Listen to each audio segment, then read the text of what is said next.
Yo, what's up mga bay? Magandang hapon sa inyong lahat mga bay. Kamusta kayong lahat dyan? It's a great day ngayon mga bay kasi araw na Lunes mga bay. Ganda ng panahon natin ngayon mga bay.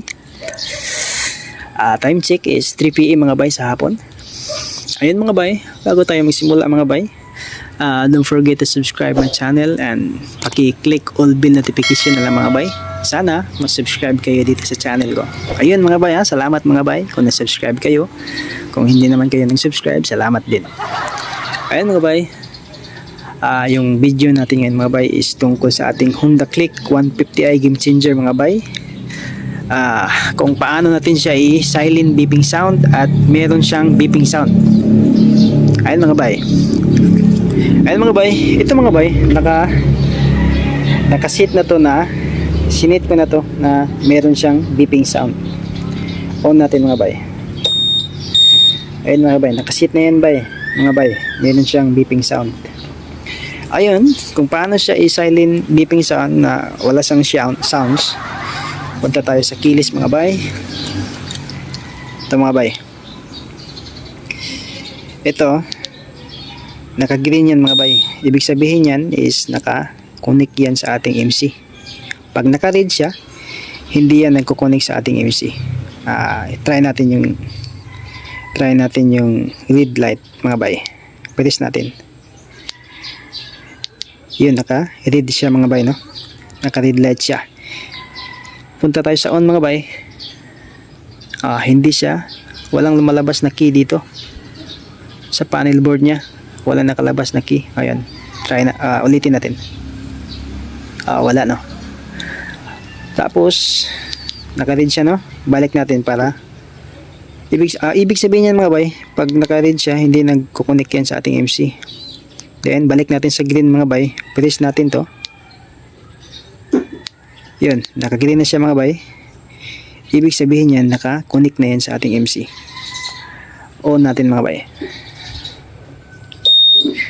Yun, may lumalabas na key at may beeping sound siya mga bay. Naka-connect na yan sa ating MC. Naka-on na siya, no? Dito sa ating keyless. Naka-connect na sa ating MC at sa ating keyless. Ayun mga bay. Paano siya isisit na naka-silent mode siya? Naka-silent beeping sound siya. Balik tayo sa keyless. Dapat naka-red siya. Press natin. Ayun, naka-red na siya mga bay. Isisit na natin siya na naka-silent beeping sound. Ito, pindutin nyo ito sa baba, isang pindot, sa taas din, isang pindot. Pag nagbe-blink na itong ilaw na ito yung maliit mga bay, pag nagbe-blink na yan, ibig sabihin yan, nakasit na yan mga bay na naka-silent beeping sound na siya. Yan, pindutin natin mga bay 1, 2. Yan mga bay, nakasit na yan mga bay Then, balik tayo sa green mga bay. Press natin ulit. Yan, naka-green na mga bay. Punta tayo sa on. Starter. Ayun. Naka-silent na siya mga bay Naka-silent beeping sound na yan mga bay. Yung MC natin. Then, kung gusto nyo na may beeping sound, yun lang yung ano niya. Gayahin nyo lang din yung una. Sim lang yung process mga bay. Press natin to ulit. Naka-red siya. Then click pa rin tong sa baba yung key at saka may sign na motor. Tig-isang pindot lang. 1, 2. Ayun, nagbi-blink na siya. Ibig sabihin sit na siya na naka-beeping sound siya. May tunog yan mga bay. Then balik natin sa green light mga bay. Ayun, naka-green mga bay. Punta tayo sa starter mga bay. On natin. Ayun, mayroong beeping sound na yan mga bay. Naka-beeping sound na siya. Ayun mga bay. Simple tips lang to mga bay, no? Sana makatutulong to sa inyo mga bay. Lalo na yung nagpaplano kumuha ng Honda Click 150i Game Changer na keyless.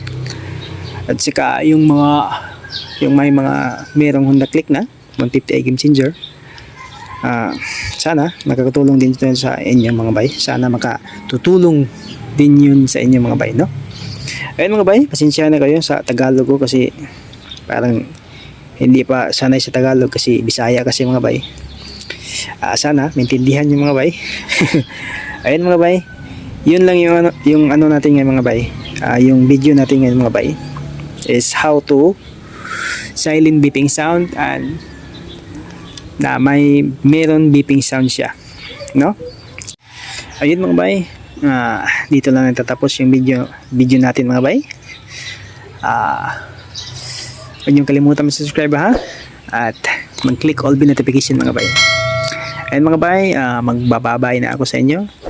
Ride safe always sa inyong lahat, and God bless always sa inyo.